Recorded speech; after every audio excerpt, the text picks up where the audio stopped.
Hey there. All right, so I want to do a series of videos that show how one body part out of alignment will affect all the other body parts. So today we're going to show you what happens if I were to misalign one of her feet or ankles, and I want you to see how it affects the head, neck, shoulders, pelvic position, all that.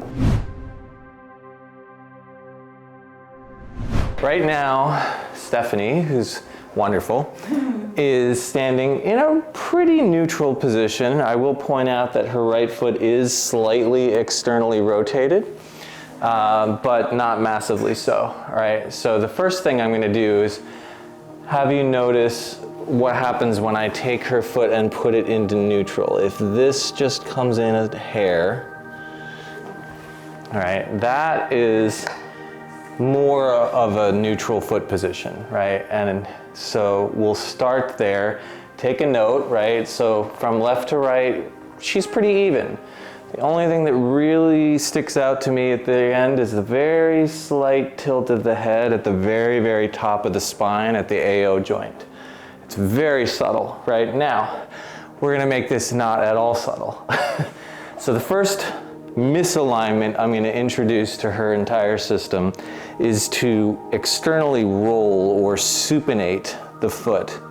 So I'm going to take your right foot and supinate it. Try to just let me do that, but then balance however you need to balance to stay upright. All right, so in this example, I'm going to be rolling the entire foot.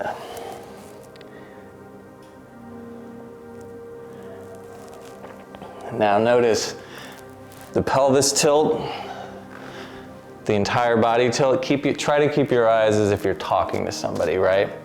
And so you can notice right away, we've got a few different distortions of her posture just from that. And you can imagine that related to an ankle sprain. So now her entire body tilted this way.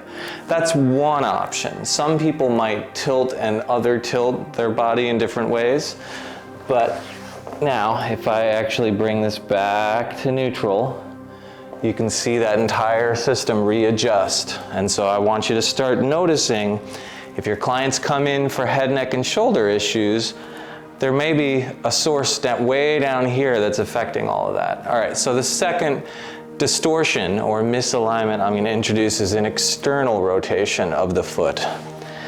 So if I take this now and bring it way out here, right, we have some of the same things happening, but this time there's now a slight torso lean to the left. It's subtle, but a few degrees that way, and then the head tilt becomes a little bit more pronounced.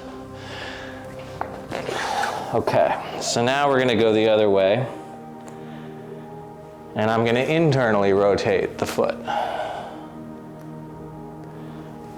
Right, and we obviously see a different rotation in the body, and the head has to readjust to keep the eyes forward. Let's come back. So now I want to point out how that might relate to certain issues that a client is dealing with. So for instance, if I bring this big external rotation into play here, which you see pretty commonly, maybe not that much, this pelvic rotation and then counter rotation to keep the eyes forward may pile up here. You may feel tighter here for the client, and it may pile up here and or here. And that may be the thing that they actually come in and complain to you about. If you have a client complaining about low back pain, but you notice that, that is definitely related to that pain, right? So, and the reason we're showing you all of this is that, yeah, in the first session you might do the normal things and work on their low back, but if I don't deal with this at some point in my relationship with the client, that's always just going to come back, and it's going to be a cyclical over and over and over. So maybe in session 1, I provide some relief to the low back, provide some relief to the neck, but in session 2 or 3, I really want to start to focus on bringing that back so that all of the relief I provide up here actually gets a chance to stick around.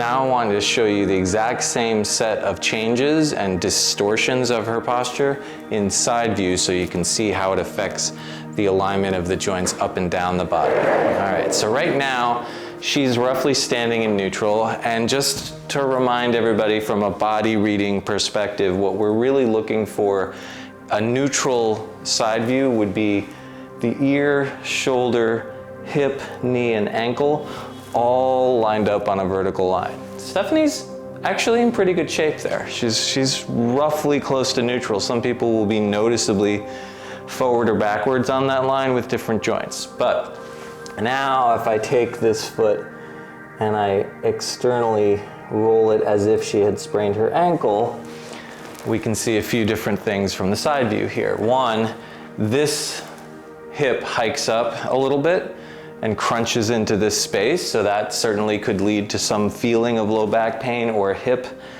pain here, or potentially knee pain from the stress on the knee from the misalignment. It also shifted her head forwards in space. I don't know if you saw that on camera as easily as I do, but her head went like that, right? And so let's bring that back. Great. So now I'm gonna take this really big external rotation, right? And again, similar, but a little bit even more head forward there and a little bit more tuck here. All right, let's bring that back. And the one that we didn't show in front view that I wanted to show in side view is what happens when both feet externally rotate. That is a very common thing for a lot of clients, and I want you to see how that affects the head and the shoulders. So now, Stephanie, I want you to go as sort of wide plie as you're comfortable doing, right? Okay, yeah, and notice the very first thing that happens is the pelvis starts to anteriorly rotate.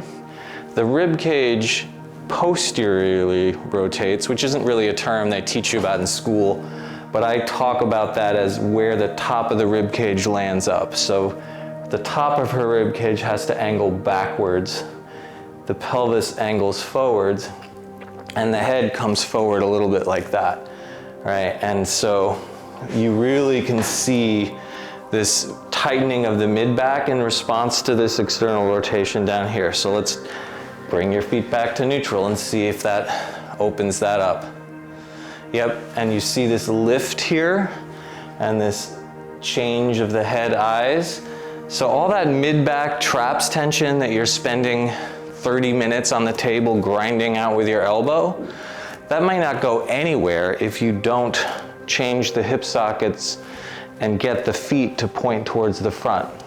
As long as their feet are externally rotated, the back muscles are never really going to be comfortable letting go.